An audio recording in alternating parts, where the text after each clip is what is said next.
médicos veterinários, colegas, parceiros Ourofino. Eu sou Juliana Trigo, médica veterinária da Ourofino Pet. Sejam vocês bem-vindos ao nosso Ourofino Pet Cast. Neste mês, nós estamos falando sobre sinomose canina e o tratamento inovador com células-tronco. E quem está conversando conosco, olha, e tem passado muito conhecimento, é a professora Michele Barros. Ela tem graduação em Medicina Veterinária pela Universidade da Fundação de Ensino Otávio Bastos, que é a Unifeob, residência e pós-graduação lato sensu na área de Clínica Médica de Pequenos Animais pela mesma instituição, Unifeob, mestrado pela Faculdade de Medicina Veterinária e Zootecnia da Universidade de São Paulo, a USP, com pesquisa voltada para células-tronco, foco renal, doutorado na Universidade Federal de São Paulo pela Escola Paulista de Medicina em células-tronco, com foco em neurologia. Hoje, atualmente, a professora Michele, ela é titular, professor titular de Semiologia e Clínica Médica de Pequenos Animais do curso de Medicina Veterinária da PUC de Campinas e também diretora clínica da International Association Cellular Regenerative Veterinary.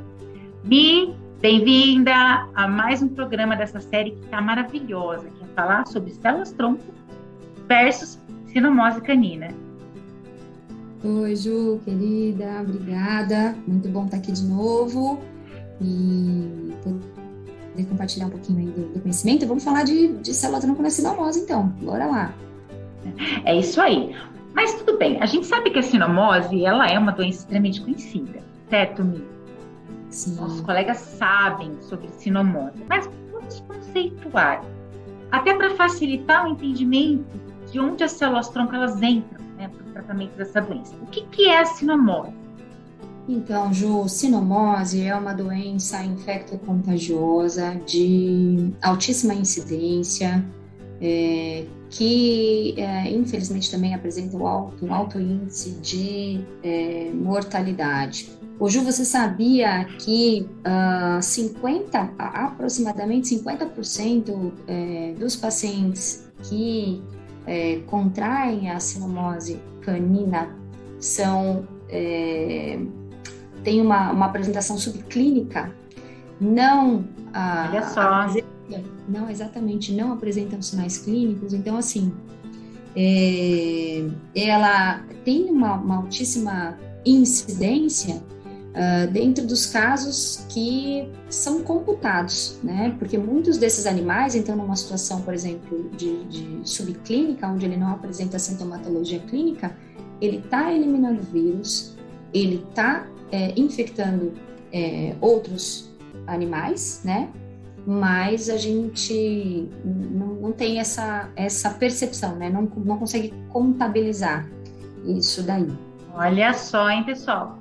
É uma doença muito debilitante, existem algumas fases, dessa doença. Então, inicialmente, esse vírus, ele faz uma replicação viral pelos vasos linfáticos, trato respiratório. Essa é uma fase, Ju, que eles falam de viremia primária, que leva aí em torno de 2 a 4 dias aproximadamente. E aí, na sequência, a literatura menciona, uma viremia secundária, que seria aí de 6 a 9 dias depois do primeiro contato.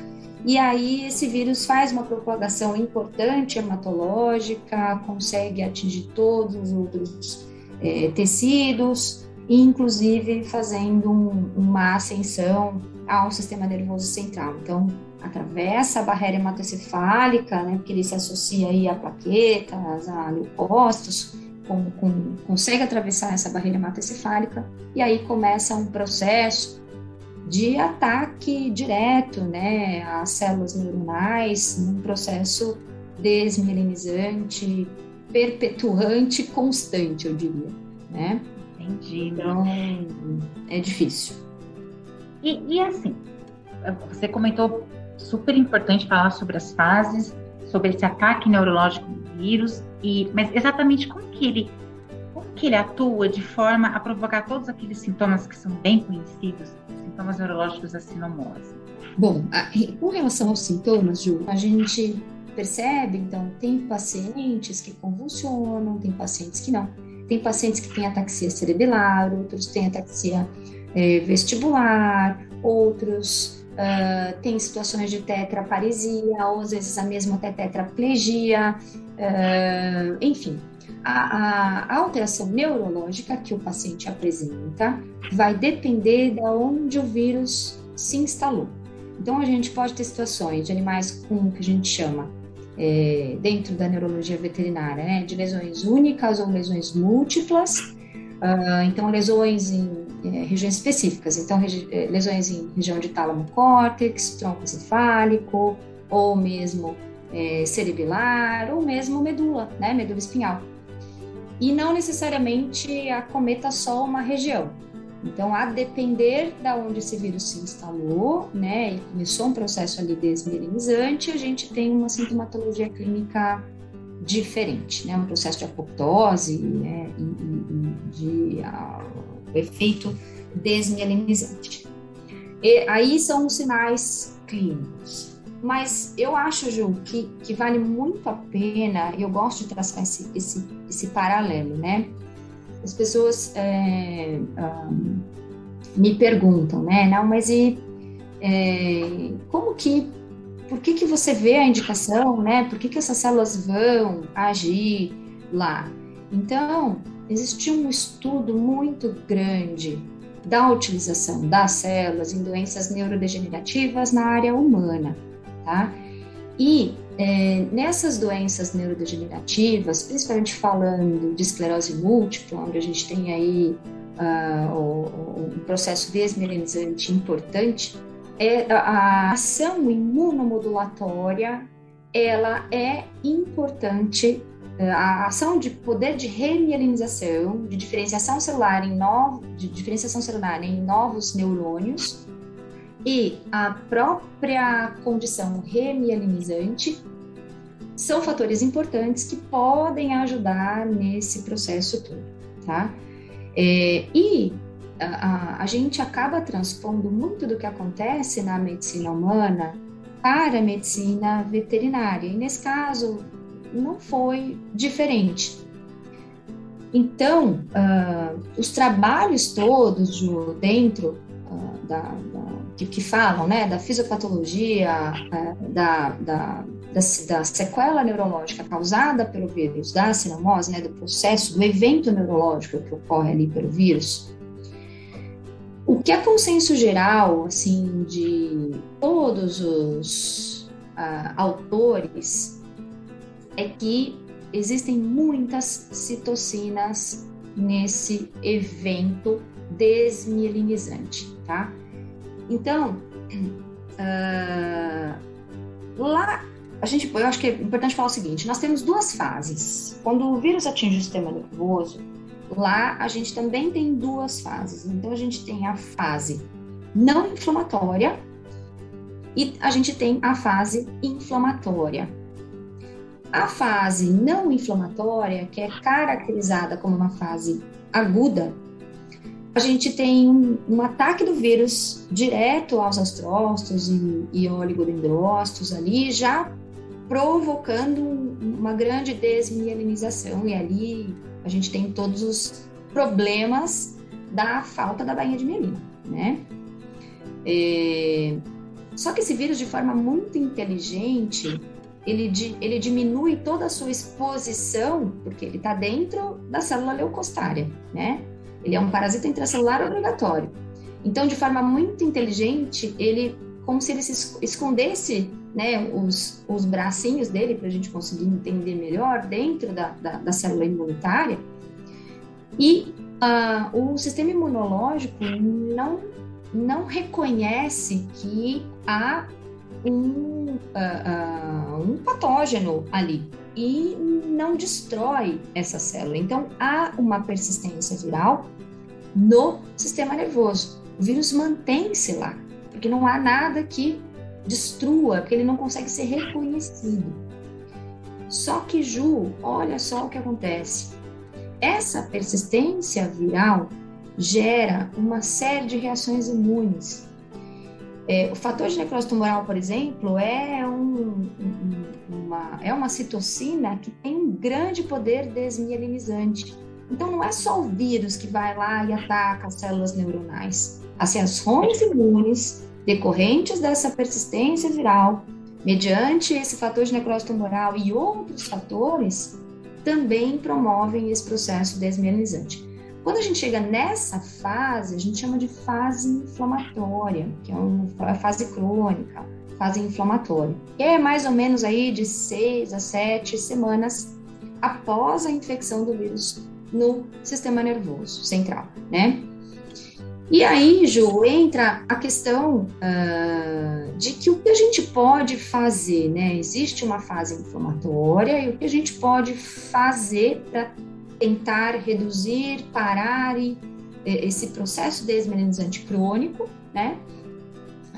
E recuperar essas células, essa bainha de mielina. E, de novo, então, essa transposição daquilo que é dito na literatura humana por vários trabalhos é que me fez pensar na utilização das células para esses casos. Então, são vários atores que representam quantitativamente a expressão de muitas citocinas pró-inflamatórias. E todos, estou falando de 6, 7 autores aí diferentes, que falam que, e é consenso entre eles, que não há nenhuma citocina anti-inflamatória sendo produzida. Então, a gente tem uma ação desmielinizante crônica e não temos nenhum controle dessa desmielinização, né? E muito menos um reparo. Então, continua lesando e não temos nada que repare. Quando a gente pensa nas células, né, e reconhece a utilização das células, a gente sabe que as células têm uma ação neuroprotetora e por várias ações a gente enxerga que pode dar certo. Então, primeiro, porque essas células conseguem fazer uma transdiferenciação celular, então elas conseguem sair do seu estado lá mesodermal, né, para um estado ectodermal, que seria uma diferenciação neuronal. E isso há comprovação que essas células conseguem se diferenciar em células neuronais.